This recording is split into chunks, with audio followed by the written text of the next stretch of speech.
Welcome learners. This is your mentor, teacher and friend here.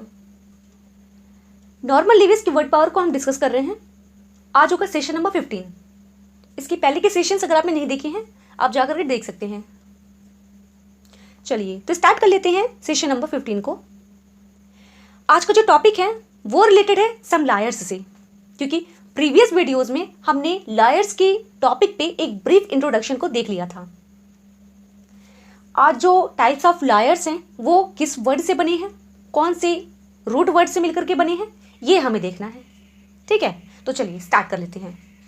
सबसे पहला जो आपके सामने वर्ड लिखा है वो लिखा है एक रूट वर्ड जो कि लैटिन का है, नोटस. नोटस का मतलब होता है नोन.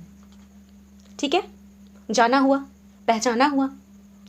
नोटस एक लैटिन वर्ड है, ये रूट वर्ड है और इसका मीनिंग होता है नोन. ठीक है, जाना पहचाना हुआ. इससे एक वर्ड बनता है नोटेड. नोटेड का भी वही मीनिंग होता है. ठीक है, अब ये रूट वर्ड बताने की जरूरत क्यों हुई? वो इसलिए क्योंकि अब जो आप वर्ड पढ़ने जा रहे हैं ना वो इसी से मिलकर के बना हुआ है. ठीक है, जैसे वर्ड है आपका notorious. And who are notorious? Notorious means actually well known for some bad qualities. अब ये क्या बात हुई? Notorious मतलब जाना तो हुआ, जाना पहचाना तो हुआ, लेकिन किस चीज़ के लिए? अपने कुकर्मों के लिए, अपनी बुरी आदतों के लिए. यानी ऐसे व्यक्ति जो कि अपने बुरे कर्मों के लिए, कामों के लिए जाने जाते हों. हिंदी में इनको आप कुख्यात कह सकते हैं. अगर समझने के लिए एक इनके पैरेलल वर्ड हम ले लें फेमस, तो वो भी ठीक है, लेकिन वो अपोजिट मीनिंग देता है. कैसे? क्योंकि फेमस का मीनिंग भी होता है प्रसिद्ध. ठीक है, famous means knowns to many persons. It is always used in a good sense. लेकिन फेमस को हम अच्छे सेंस में यूज करते हैं. अच्छे कामों के लिए जो फेमस है, प्रसिद्ध है, उनके लिए हम फेमस का यूज कर सकते हैं. ठीक है, और नोटोरियस जो होता है अपनी बुरी चीजों की वजह से जाना जाता है. ठीक, अगर हम बात करें तो ये नोटोरियस कौन हो सकते हैं? नोटोरियस कोई गैम्बलर हो सकता है, नोटोरियस थीफ हो सकता है, नोटोरियस किलर हो सकता है, और नोटोरियस लायर भी हो सकता है, झूठ बोलने वाला. ठीक है, तो आपने ये देखा नोटोरियस जो शब्द है इसका मीनिंग होता है related to some bad qualities. ठीक है जी. चलिए, तो अब जो अगला वर्ड लिखा है नोटोरियटी, ये है नोटोरियस का नाउन फॉर्म. ठीक है, स्पेलिंग अच्छी है, देख लीजिए. NOTORE, माफ कीजिएगा, RIETY. फिर से रिवीजन कर लीजिए. NOTORIETY. क्लियर? Very good. चलिए, अब अगला वर्ड आपके सामने लिखा है चाइल्ड लाइक. इसी के पैरेलल एक और वर्ड लिखा है चाइल्डिश. दोनों देखने में एक जैसे लगते हैं, है तो दोनों एडजेक्टिव. क्या डिफरेंस है दोनों में? चलिए डिस्कस करते हैं. चाइल्ड लाइक का मतलब होता है ना लाइक अ चाइल्ड. क्या? लाइक अ चाइल्ड, ये आर्टिकल है. ठीक है, एज इन इनोसेंस, फ्रैंकनेस. ठीक है, बच्चों की जैसी वाली क्वालिटीज किसी पर्सन के पास होना. अभी किसके पास हो सकती हैं? कोई ऑनेस्ट पर्सन हो सकता है, उसके पास हो सकती हैं बच्चों की क्वालिटीज. क्योंकि बच्चे कैसे होते? इनोसेंट तो होते हैं, बिल्कुल फ्रैंक भी होते हैं, है ना. तो वही कहने का मतलब है चाइल्ड लाइक को हम अच्छे सेंस के लिए यूज कर सकते हैं. ठीक है, जैसे हम कह सकते हैं an honest man usually has child like qualities, यानी लाइक अ चाइल्ड, बच्चों की जैसी क्वालिटीज रखने वाला. ठीक है, बिल्कुल. और जो दूसरा वर्ड है चाइल्डिश, चाइल्डिश का मतलब होता है ना be fitting a child. Be fitting a child.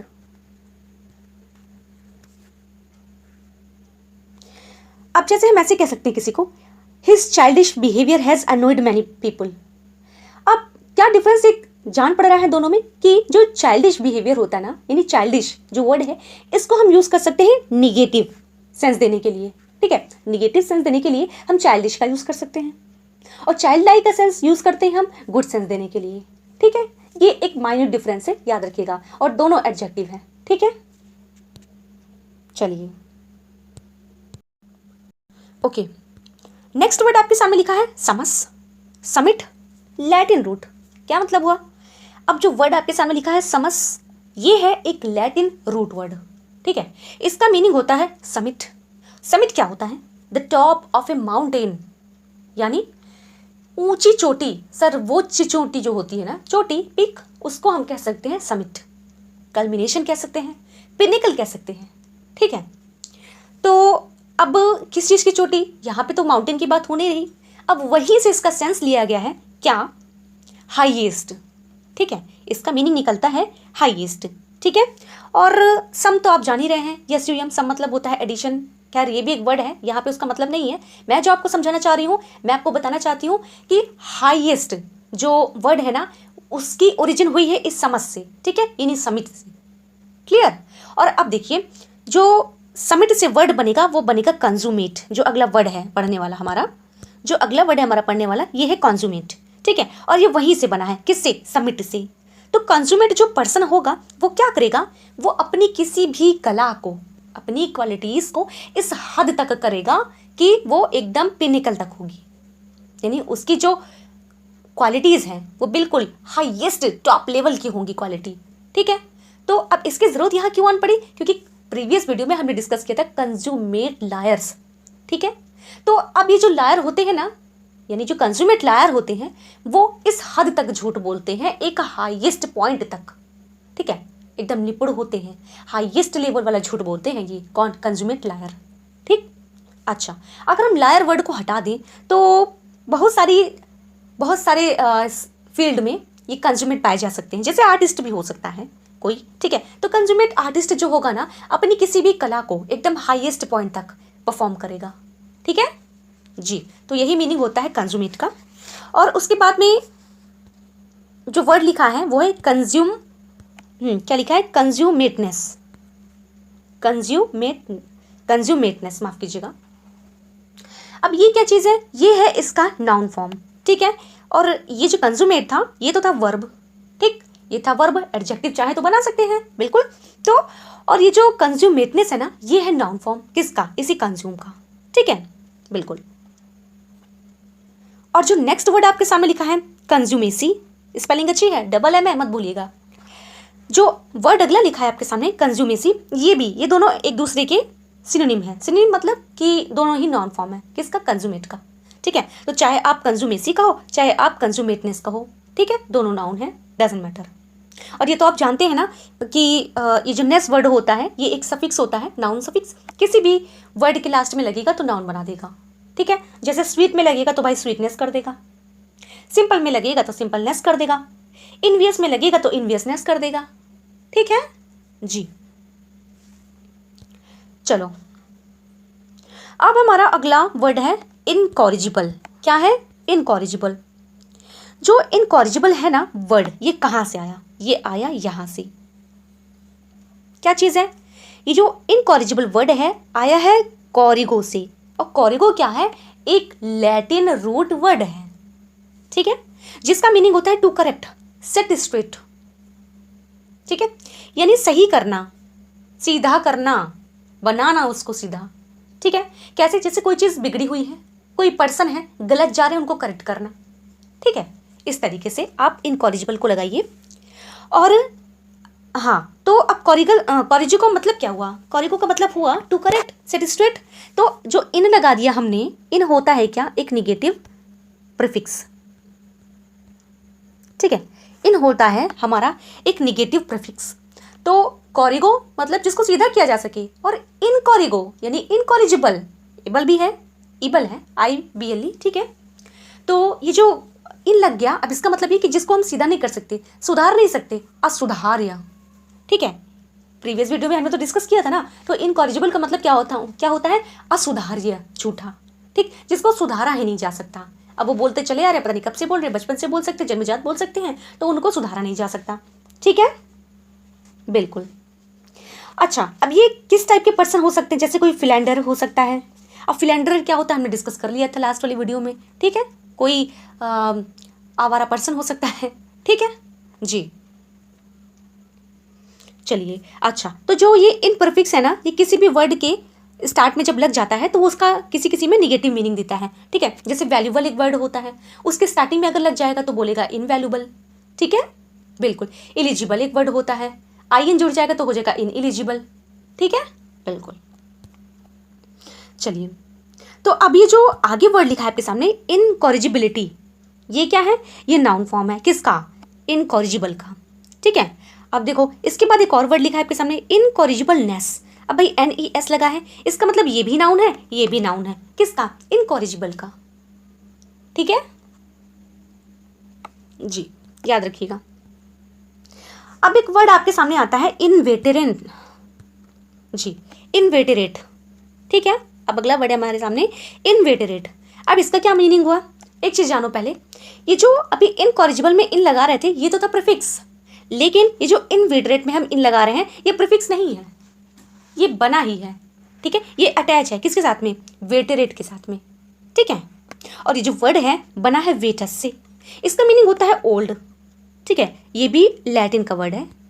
ठीक है, लिख लीजिए, लैटिन का रूट वर्ड है जिसका मीनिंग होता है ओल्ड, है ना। और कौन सा वर्ड है ये? वेटस। ठीक, बिल्कुल। अब ये जो वेटस यानी जो वेटस से बना जो वेटरेट है ना, इनवेटरेट है, इसका मतलब ये कि ये ऐसे व्यक्ति हो सकते हैं कि जो बहुत पुराने समय से किसी काम को कर रहे होंगे, यानी कि खुद करते करते उस काम में ये माहिर हो गए होंगे और बहुत पुराने हो गए होंगे। ठीक है, उसी को कहते हैं इनवेटरेट। अब आगे लायर जोड़ दोगे तो झूठा बन जाएगा। ठीक है, बिल्कुल। हाँ, अब अगला वर्ड आपके सामने लिखा है इनवेटरेसी। क्या है? इनवेटरेसी। तो अब इसी इनवेटरेसी को हमने बना दिया है नाउन किसका? इनवेटरेट का। अच्छा, जैसे ये इनवेटरेसी बना है ना, ऐसे ही इसका नाउन फॉर्म एक और बन सकता है वेटेरेसनेस। अच्छा, मेरी हैंड राइटिंग अच्छी नहीं है, जो भी है आप अपना वर्ड अपने आप से पिक करके अपने शब्दों में लिख लीजिए। ठीक है, बस आपको पता लगना चाहिए कि मैंने क्या लिखा है। तो अब इसका दो तरीके से नाउन फॉर्म बना सकते हैं, एक तो इनवेटरेसी, दूसरा इनवेटरेटनेस। ठीक है, इनवेटरेटनेस। क्लियर? तो इसके भी दो नाउन बन रहे हैं, जैसे इनकॉरिजिबल के दो नाउन बने थे। क्लियर? चलो, अब एक और वर्ड आ गया वेटेरन। अब ये कौन होते हैं? वेटेरन क्या होते हैं ना, जैसे किसी फोर्स में, कोई आर्म फोर्स से ले लीजिए, आर्म फोर्स में कोई ओल्डर पर्सन हो सकते हैं जो कंट्री को सर्व करते आ रहे हों। ठीक है, सेवा करते करते ना अपने क्षेत्र में पुराने हो गए हों। ठीक है, अब वो वेटरन कैसे हो सकते हैं? जैसे कोई जरूरी नहीं कि सेना में ही हो, वेटरन कोई एक्टर भी हो सकता है, वेटरन कोई टीचर भी हो सकता है, और ए वेटरन डिप्लोमेट भी हो सकता है, ए वेटरन पॉलिटिकल रिफॉर्मर भी हो सकता है। ठीक है जी, कहने का मतलब आप इसका रूट अगर याद रखोगे ना, वेटस माने ओल्ड, अपने काम क्षेत्र में, अपने कार्य क्षेत्र में ये बहुत पुराने हो चुके होंगे। ठीक है, तो अगर यहाँ पे लायर लगा दोगे तो फिर ये बहुत पुराने झूठे भी बन जाएंगे। ठीक है, चलिए अब आगे चलते हैं। अब अगला वर्ड है हमारे सामने ना, जेनेसिस। क्या है? जेनेसिस। इसका मीनिंग क्या होता है? अब ये कौन सा रूट है ये जानो पहले। ये है ग्रीक का रूट। अभी तक ऊपर जो थे ना वो थे लैटिन रूट, अब यहाँ हम पढ़ रहे हैं ग्रीक के रूट वर्ड को। क्यों? क्योंकि लास्ट के कुछ वीडियोस में ना हमने जेनेसिस को डिस्कस पहले भी कर लिया है, अगर आपको याद हो तो। ठीक है, तो जेनेसिस का मतलब होता है बर्थ और ओरिजिन। ठीक है, चलो, उसी से एक वर्ड बना है साइकोजेनिक। साइकोजेनिक को भी हम डिस्कस कर चुके हैं। बहुत सारे वर्ड्स जो साइको से बनते हैं हम उनको डिस्कस कर चुके हैं। ठीक है, तो साइको का मतलब होता है मन, व्यवहार, और जेनिक का मतलब होता है, जेनिक बना है जेनेसिस से, जिसका मतलब होता है बर्थ, ओरिजिन। इसी चीज़ को इतना सोच लेना कि हमारे मस्तिष्क में एक रोग, मतलब मस्तिष्क से थिंकिंग करते करते रोग बना डालना, जो कि जिसका इफेक्ट हमारी बॉडी पे आए, है ना। बिल्कुल, तो वही होते हैं साइकोजेनिक। हम इनको ऑलरेडी डिस्कस भी कर चुके हैं लास्ट वीडियोस में, आप देख लीजिएगा, वहाँ पे आपको डिटेल में मिल जाएगा। तो नेक्स्ट वर्ड है हमारे सामने अब जेनेटिक्स। क्या है? जेनेटिक्स। अब जेनेटिक्स क्या होता है? साइंस ऑफ हेरिडिटरी, यानी वंशावली का जो हम अध्ययन करते हैं ना, इसी में करते हैं। किसमें? जेनेटिक्स में। ये प्रैक्टिस है, ये प्रैक्टिस है, और इसमें हम क्या करते हैं, जो हेरिडिटरी के बारे में जो साइंस होती है ना, उसी का अध्ययन करते हैं। ये हेरिडिटरी क्या होती है? इसका मतलब होता है वंशानुगत। यानी अब जो चीज़ें हम पढ़ रहे हैं ना, यहाँ पे जेनेसिस से साइकोजेनिक है, जेनेटिक्स है, जेनेटिस्ट है, और जेनेटिक है, जेनेटिसिस्ट है।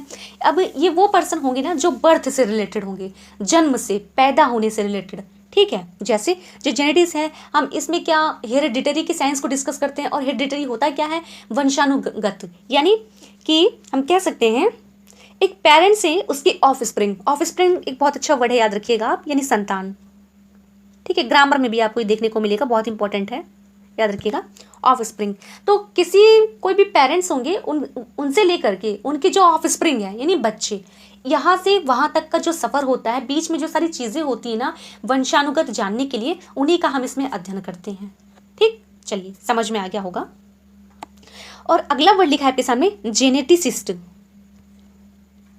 अब ये कौन होते हैं? जो जेनेटिक्स का अध्ययन करते हैं। ठीक है, ये तो पर्सन हो गए ना, IST मतलब होता है पर्सन जी। चलिए अगला वर्ड आपके सामने लिखा है जेनेटिक। अब जेनेटिक क्या होता है? जो इससे रिलेटेड होगा, जो जेनिस से रिलेटेड होगा। ठीक है, जो पैदा होने वाली या जो बर्थ वाली चीज़ें हैं उनसे रिलेटेड कोई चीज़ें हैं वो होता है जेनेटिक। और ये क्या बना? ये एडजेक्टिव फॉर्म बना। ठीक है, चलिए अब अगला वर्ड आपके सामने लिखा है जीनोलॉजी। अच्छी स्पेलिंग ये पूछी जाती है, याद रखेंगे। ठीक है, इनको हम कह सकते हैं वंशावली। ठीक है, तो अब जीनोलॉजी में क्या होता है, हम इनमें ना स्टडी करते हैं किसकी? फैमिली ट्रीज की। फैमिली ट्रीज क्या हो गई? फैमिली ट्रीज यानी कि वंश क्रम का, एक के बाद दूसरी पीढ़ी, दूसरे के बाद तीसरी पीढ़ी, तीसरे के बाद चौथी पीढ़ी, यूं ही पीढ़ी दर पीढ़ी। ठीक, तो इनको हम कह सकते हैं फैमिली ट्रीज। अब इसी का ना हम अध्ययन पढ़ते हैं किसमें? जीनोलॉजी में, वंशावली में। ठीक है, चलिए अब एक और वर्ड आपके सामने आया, जीनोलॉजिस्ट। अब ये कौन पर्सन होंगे? ये वही पर्सन होंगे जो प्रैक्टिस करेंगे किसकी? जीनोलॉजी का। ठीक है, जीनोलॉजी का जो प्रैक्टिस करेंगे वो यही पर्सन होंगे, यानी ये पर्सन है IST। ठीक है, जीनोलॉजिस्ट। स्पेलिंग बहुत अच्छी है, याद रखिएगा। अब एक वर्ड आपके सामने लिखा है जेनिटल। जेनिटल का मतलब क्या होता है? सेक्सुअल। सेक्सुअल क्या? वो ऑर्गन्स जो बर्थ प्रोसीजर में इन्वॉल्व होते हैं, तो वो जेनिटल ही तो होंगे, है ना। जो चीज़ें हमारे बर्थ प्रोसीजर में इन्वॉल्व होंगे, जो ऑर्गन्स, वो हमारे जेनिटल पार्ट्स में आते हैं। ठीक है, या सेक्सुअली भी बोल सकते हैं उनको। चलिए, तो अभी से जेनिटल के बाद में लिखा है कॉन्जेनिटल। कॉन का मतलब क्या होता है? ये एक प्रीफिक्स होता है जिसका मतलब होता है ना विद। अच्छा, नीचे लिखा भी है, करेक्ट, ओके। तो कॉन का मतलब होता है विद यानी टुगेदर, और जेनेसिस का मतलब होता है बर्थ। तो क्या हुआ कि कॉन्जेनिटल का मतलब होता है जन्मजात, जो जन्म के साथ ही है। अब जन्म के साथ क्या हो सकता है? कोई डिसीज हो सकती है जन्म से ही, जन्म के साथ ही, जो कि बाय बर्थ ही होगा। और बाय बर्थ के लिए हम यूज करते हैं एक वर्ड इनेट। ठीक है, कॉन्जेनिटल को हम कह सकते हैं इनेट यानी जन्मजात।